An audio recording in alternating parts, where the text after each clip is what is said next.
bigger and bigger. Then we come across the Tell us gypsy about gang, we come your across the character. I mean, Italians, she's quite we a come tough across kind of. the... Have you seen? Have you Yes, seen I've seen yet? the first, Okay, the yeah. first episode. So yes. She. What can I tell you about Aunt Polly? Aunt Polly is the woman that ran the Peaky Blinders while the boys were away at the First World War.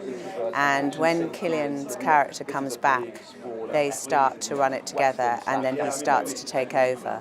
And you see as the series progresses what happens. So she's like a lot of women were then, working class, hard-working, highly intelligent, surviving, but with their wits because they had no alternative. Do you? I mean, how were women sort of portrayed sort of at that time? I mean, not portrayed, but they have to be sort of the struggle because the men were off to the war. Yeah, I mean, I think that first and then particularly the Second World War, we know history tells us, allowed women to, or didn't allow, forced women to do things that they hadn't been able to do.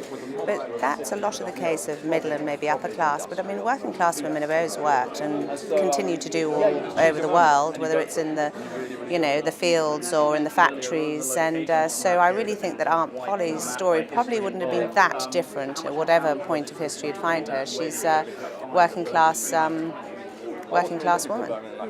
And this being a TV series, I mean, there seems to be the lines between film and TV are sort of blurred now, whereas film used to be the standard that everyone used to look up to, but now TV is sort of closing in on that margin. Would you say that TV is sort of like up there with film in terms of cinematic? It is. I mean, storytelling and the way that it looks. Yeah, I agree. It's a golden age of television. The writing has improved extraordinarily, and the budgets and the cinematography, and so people are attracted to it that never would have done film before. I mean, never would have done TV before, and all the film actors are coming in. So I actually think the most interesting writing is coming out of television, and also, to a large extent, if you want your things seen, particularly in Britain where the independent film is very hard to still get big releases, you want to have a big audience, you do it for TV, write for TV, don't write for film, because it'll be on at Brixton Academy for 2 nights. Television, you can be getting, 2, 3, 4, 5, however many million viewers, hopefully. You will, you'll get that and more.